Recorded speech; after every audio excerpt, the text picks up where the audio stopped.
What's up, everyone, and welcome to your Monday's edition of Reptile News. Now, I almost didn't record today. I really almost took the day off because the news day, it was just so slow. I wasn't really seeing anything. I did find one story, and I'm getting to a good one, so you guys are going to want to stick around.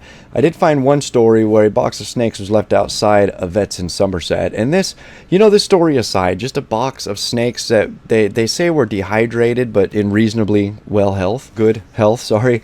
It really struck a chord with me, and I wanted to talk about this today, and I'll keep this as brief as I can remember to keep it. I got to tell myself to keep it brief. It bothers me because I feel like I'm the only one denouncing the idea of leaving, just abandoning your snakes somewhere. And I mean, I don't have a large reach on this channel, so I understand it doesn't get to a lot of people, and I don't really follow many community personalities, if you will, in our community, not really on the internet. So I'm not sure if they preach it. Am I the only one that preaches stuff like that? Don't set your snakes free. Don't scare people with your snakes. Don't illegally hunt. Am I the only one that says stuff like that? Because I really feel like I am. It just seems to me that if everybody teamed together and just, I don't want to say drag someone through the dirt. I don't want to say something like that. But if everybody teamed together and drug someone through the dirt for doing stuff just like this, people would be less likely to do it, I believe, in fear of being found out and drugged through the dirt. So yeah, I'm just really curious about that. But anyway, I didn't want to just talk about that because we've been recording for 2 minutes 10 seconds, unedited 2 minutes 10 seconds, and that would have been the end of the show. So I was thinking about taking the day off, but then a story popped up of Komodo Island shutting down, and I just absolutely had to talk about this because I'm on the fence. I agree, but I'm on the fence about this one. So apparently today, which was like yesterday, or was it tomorrow in Indonesia? I don't know. Anyway, apparently the Indonesian government announced in 2020 Komodo Island will be shutting down. Now they're going over some massive restoration effort to make it some conservation mecca for, I don't know, just about, they talk about the Komodo dragon a lot in here. I don't know if it's just for the Komodo dragon, but they do say that poaching has decimated the deer and the buffalo, which the dragon consumes to survive.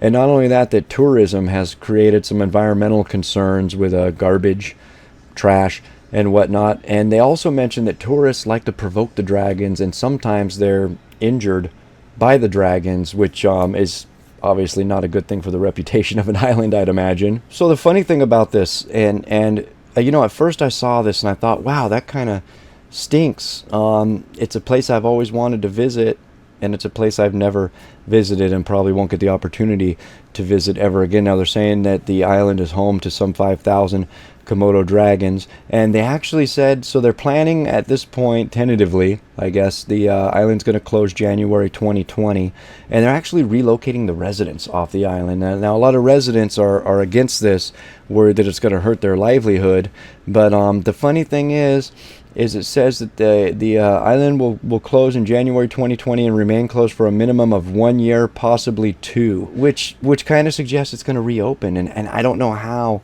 it's going to is it going to reopen? And this is just me. This is my mind playing stupid and just trying to figure things out from this very short article that was actually, wow, this article was just posted an hour ago.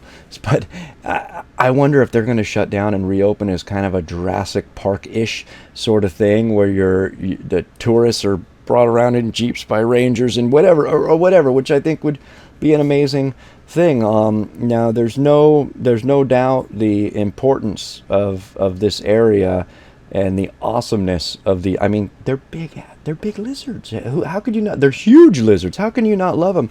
I mean, Komodo dragons have been kind of a folklore thing in my brain forever, but they're real, and I can go see them.